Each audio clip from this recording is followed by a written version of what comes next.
performance has actually been relatively in line with global benchmarks, where it really feels like an underperformance as compared to the broader tech industry and honestly the broader semiconductor industry, which everybody's all excited about. So you look at software compared to that, it actually looks worse off than it should be.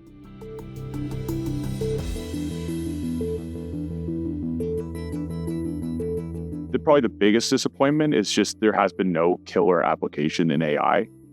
Beginning of this year, everybody kind of thought that AI would be changing our lives right now, that there'd be so many different use cases. And for us, we thought there'd be a lot more companies that are generating revenue off that. And really so far, we've just seen some efficiencies. There's been some use cases, but it's been a bit of a broader disappointment. Also, just with the semiconductor industry doing so well, there's only so much oxygen or money in the room. So when the semis take up that money, it has to come from somewhere. And if you have a tech allocation, it might be coming from software. It's disappointing.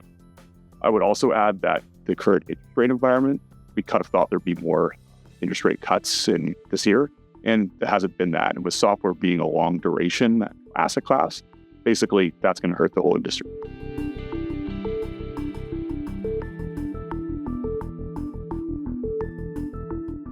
It is AI. I mean, we're seeing more of these large cap companies at the space actually start referencing how much AI revenue they're generating. And we need to see more. And if we saw a bit of a trickle down actually go to the other companies, I think the whole space could start to pick up as people get some optimism.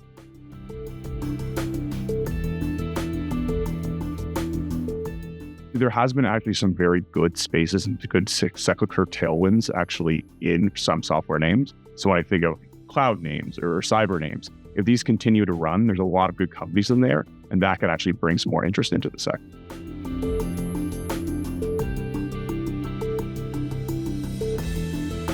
Profitability right now has probably never been more important for software.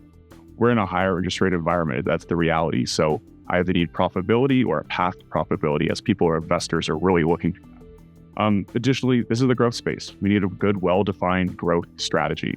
Whether that's AI or not, I want to see something that actually can be delivered.